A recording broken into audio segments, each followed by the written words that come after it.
Your brain is maintaining an illusion right now that feels like identity, but scientifically, it is actually a performance.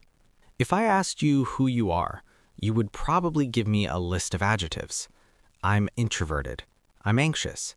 I'm a perfectionist. You treat these labels like they are tattoos on your soul, permanent, unchangeable facts. But psychologists call this the illusion of stability. We're taught that personality is a solid rock, a fixed, true self that we discover. But neurologically, that is a lie your brain tells you to keep you consistent.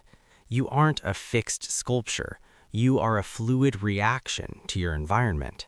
The you that exists when you are with your boss is completely different from the you that exists with your best friend, or the you that exists when you visit your parents. Most people feel guilty about this. They feel like a fraud. But today, we are going to disassemble that guilt. Most people resist this idea because admitting that you change depending on the room you are in feels like admitting you are fake.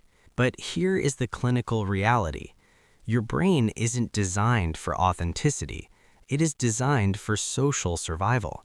And once you understand why you built this character, you realize you have the power to change the script.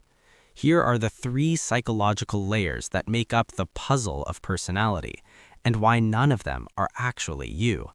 Layer 1, the contextual self. First, we have to address the fake feeling. Psychology shows us that personality isn't a trait, it is a transaction.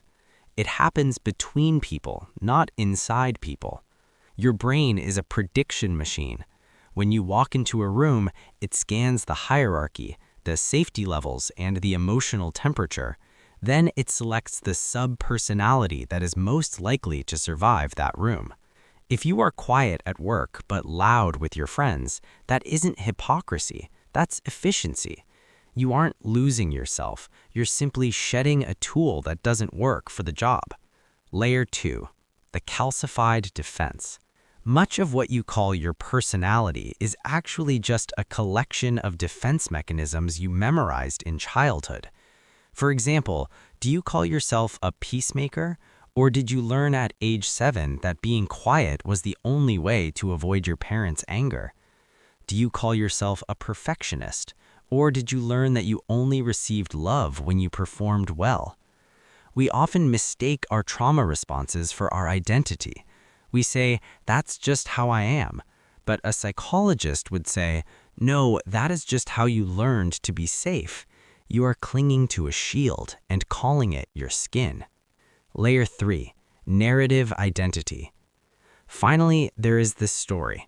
Your brain is constantly editing your memories to fit the character you think you are. This is called narrative identity.